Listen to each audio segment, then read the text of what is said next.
Salam Indonesia. Salam Indonesia. Salam Indonesia ya. Teman-teman yang berbahagia, kita ketemu lagi di podcast yang kesekian kali.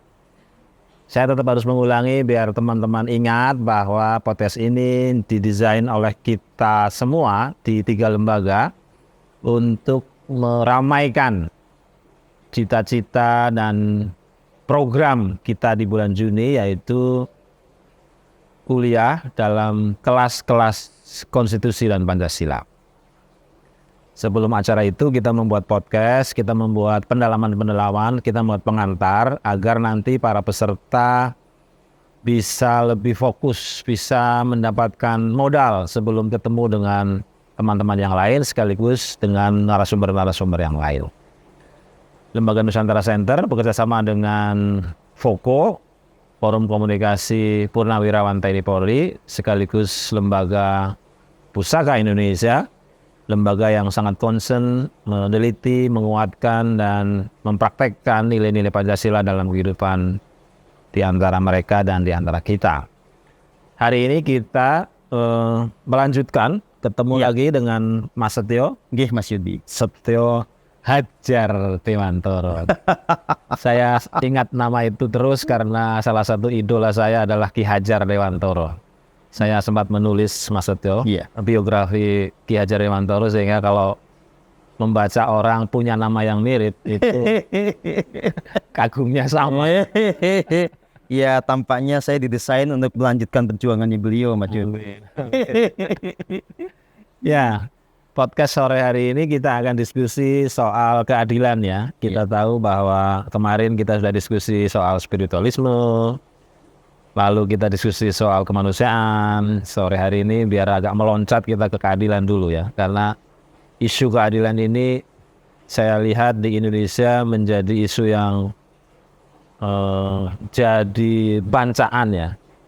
Karena elit ngomong udah adil, ternyata rakyat mengatakan tidak mendapatkan keadilan. Anggota DPR bilang kami sudah menyusun undang-undang berdasarkan keadilan.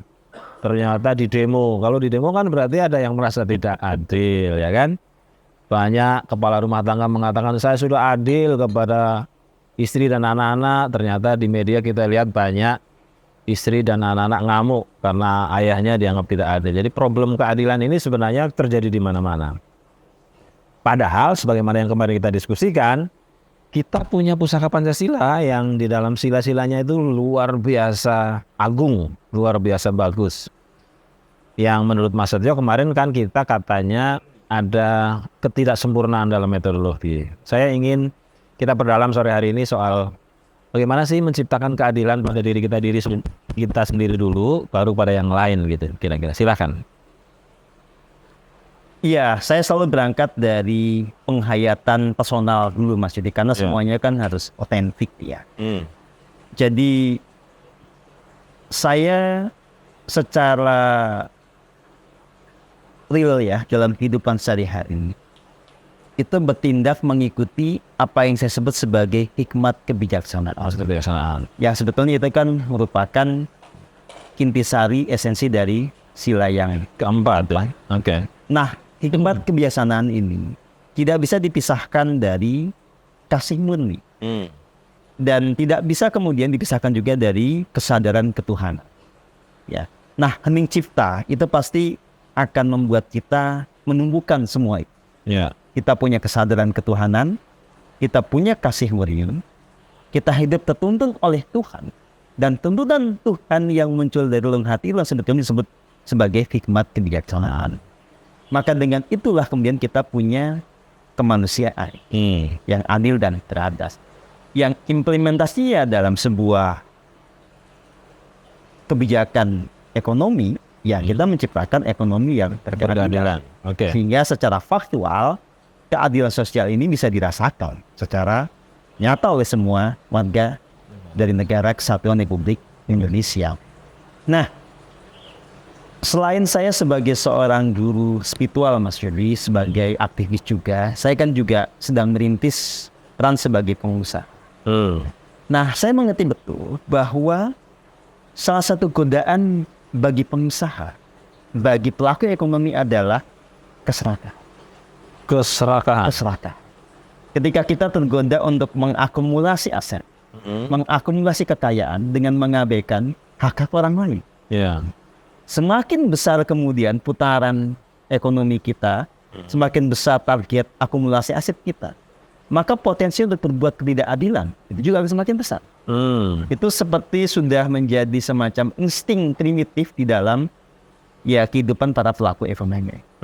Nah, repotnya adalah kemudian ketika negara, pemerintah tidak berada dalam posisi pengambil kebijakan yang adil, yang mestinya mengayomi banyak pihak, semua pihak kalau semua perlu. pihak, malah mendukung kepentingan mereka yang sebetulnya tidak perlu dibela karena dia sudah punya kekuatan ekonomi luar biasa. Iya.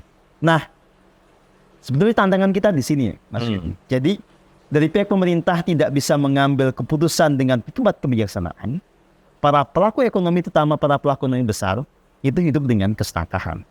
Ini yang kemudian menjadi akar dari ketimpangan ekonomi. Ya. Gini rasio kita itu kan tinggi. Tinggi sekali, betul. Gitu. Jadi kesenjangan antara yang kaya dengan yang miskin tinggi. Ya. Dan ini petanda bahwa kita memang tidak ada dalam keadilan. Keadilan itu ada dalam idealitas, tidak dalam realitas. Ya. Pertanyaannya membongkar ini bagaimana? Nah, Mas Yudi kan pasti sangat mendalami lah ya. Bagaimana memang inilah konstruk dari ekonomi neoliberal kan. Betul. Sementara kita punya idealitas tentang ekonomi Pancasila. Yang porosnya sebetulnya keadilan. Yang porosnya adalah gimana pun juga keadilan itu harus ada pemerataan. Betul. Gitu sih Mas Yudi. Jadi ini persoalan antara persoalan struktural dengan kultural yang menjadi satu. Nah, kita menghidupkan kembali tradisi Pancasila ini kan persoalan kultural untuk kita selesaikan dengan itu. Nah, implementasinya dalam pengambilan kebijakan negara ini kan soal struktural. Iya. Nah, ini yang memang nggak bisa dipisahkan menjadi bagian perjuangan kita untuk mewujudkan ekonomi berkeadilan. Ya. Kita ke ini dulu, tadi menarik, keserakahan ya. Keserakahan itu kan berarti ada dalam hati setiap manusia. Kalau menurut Mas Setio, cara mengendalikan keserakahan, syukur-syukur bisa hilang itu gimana? Gini, akarnya dulu Mas. Ya. Akar keserakahan itu adalah satu. Manusia punya ilusi tentang kebahagiaan. Ilusi kebahagiaan itu apa? Manusia menganggap semakin banyak aset, semakin banyak kekayaan material, dia semakin bahagia. Jadi bahagia itu dianggap buah dari kekayaan. Oke. Itu ilusi banyak orang. Betul. Yang kaya punya ilusi itu, yang miskin apalagi. Iya, betul. Ya. Nah, Pancasila itu sebetulnya kan jalan spiritual. Mengajak kita untuk menghayati bahwa sebetulnya sumber kebahagiaan yang sejati itu ada di dalam diri, di dalam hati. Jadi bukan kapital ya? Bukan kapital. Kapital itu penunjang untuk kehidupan sejahtera. Ya. Tetapi pangkal kebahagiaan bukan dari sana. Jadi sejauh saya menghayati Pancasila sebagai sebuah langkah spiritual, Mas Yudi, faktanya adalah kita bisa mengalami rasa bahagia walaupun aset kita nggak bertambah. Oke. Walaupun bisnis kita belum besar, kita sudah bahagia. Ya. Bahagia satu paket dengan kasih murni. Nah, orang yang punya ilusi tentang kebahagiaan, menganggap kebahagiaan itu muncul dari kepemilikan harta. Ya. Pada saat yang sama kemudian tidak pernah hening cipta, tidak punya kasih murni, hidup dalam egonya. Ilusi kebahagiaan nanti akan bersanding dengan keserakahan. Jadi keserakahan itu tindak lanjut dari itu. Ya. Karena dia berpikir dong, saya harus selalu dapat lebih dan lebih supaya semakin bahagia. Nyatanya semakin terakumulasi, semakin haus dia. Makanya sekarang Mas Yudi lihat, politisi sekaya apapun, setua apapun gak pernah puas. Pengusaha konglomerat sekaya apapun, setua apapun gak pernah puas. Why? Ya karena memang ego itu sampai kapanpun tidak akan pernah bisa dipuaskan. Jadi sebenarnya akar-akar itu ada dalam diri manusia dan kita bisa melenyapkannya ya. Jelas, inilah sebetulnya perkara spiritualitas. Nah, bagaimana kita kembali kepada kesadaran yang murni, kesadaran yang luhur. Balik-baliknya kemanusiaan yang adil dan beradab. Ya. Balik-balik tentang kewelas asihan atau tentang kasih murni. Gitu. Bagaimana kita ini hidup dengan hikmat kebijaksanaan, tidak dengan ego kita.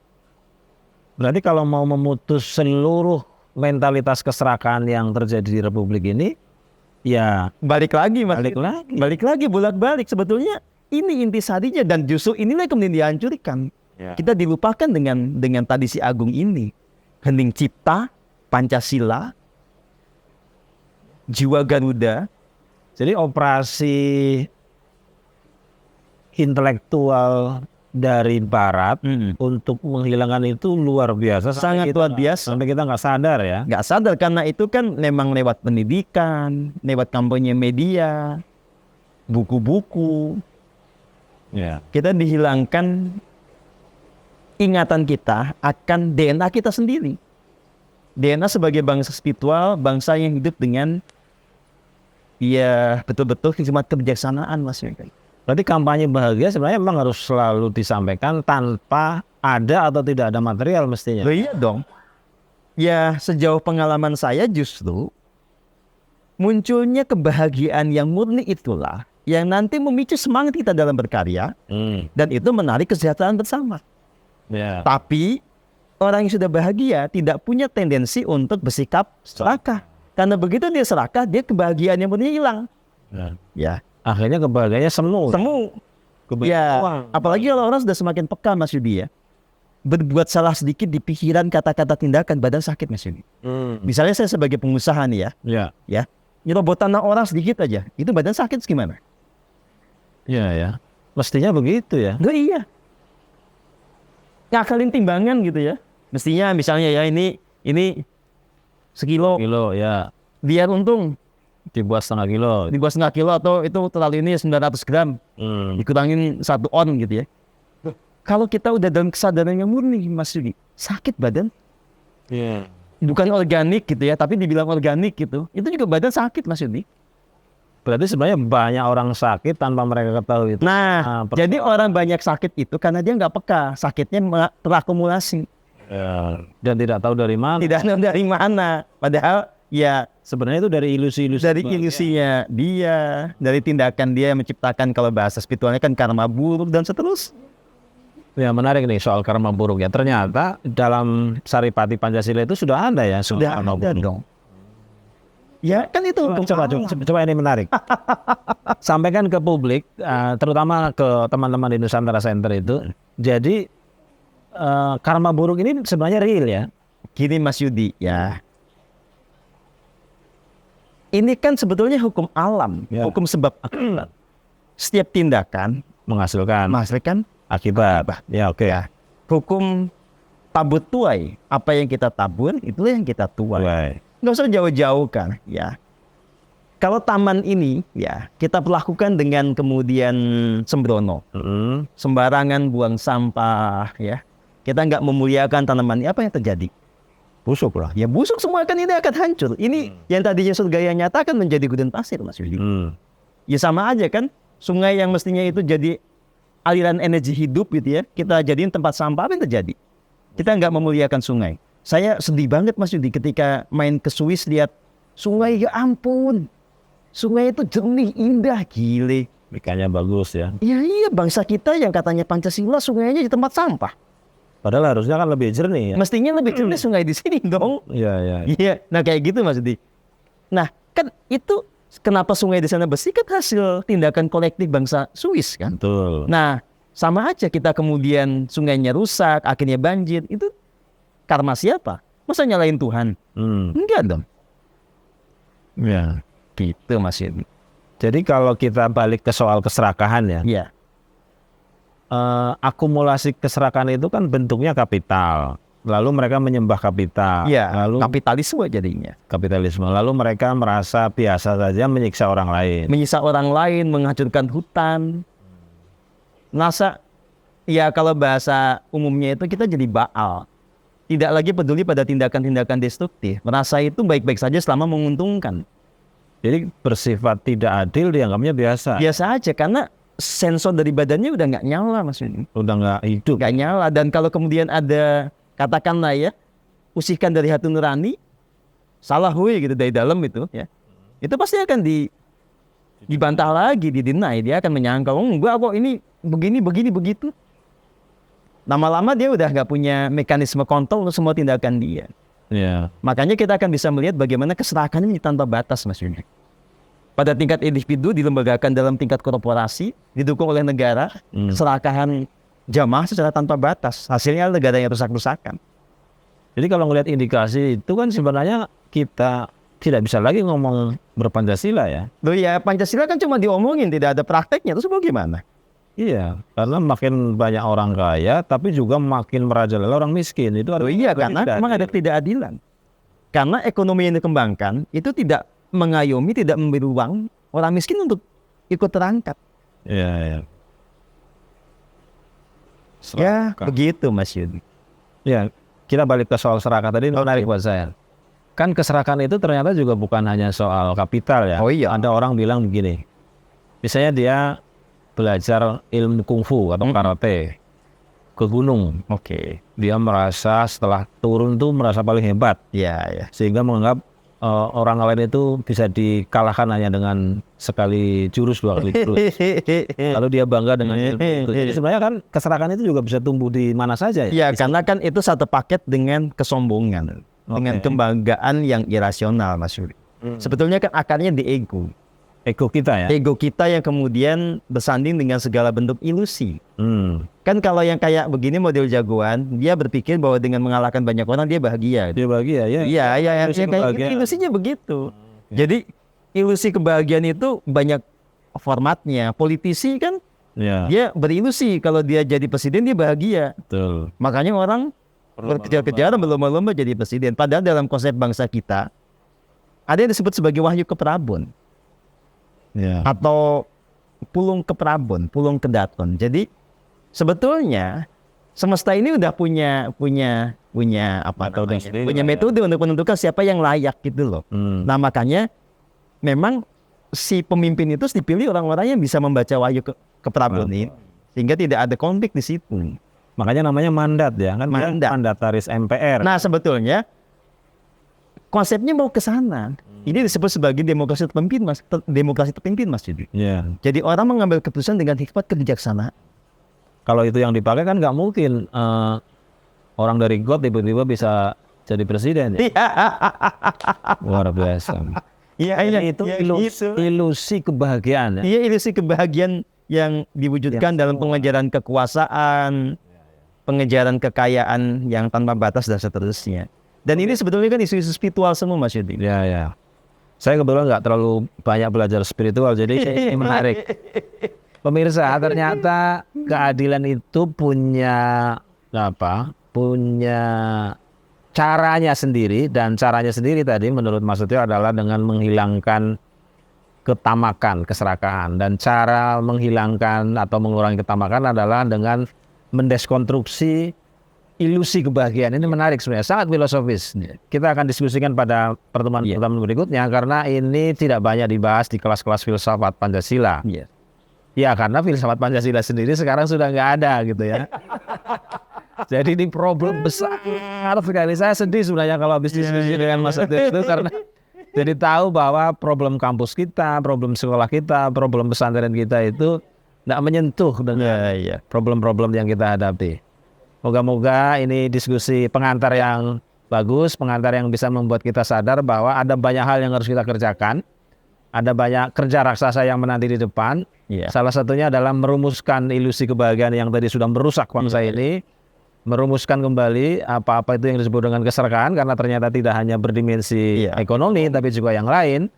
Tapi di atas segalanya, teman-teman nanti bisa ikut dalam kelas konstitusi yang akan kita buat di bulan Juni.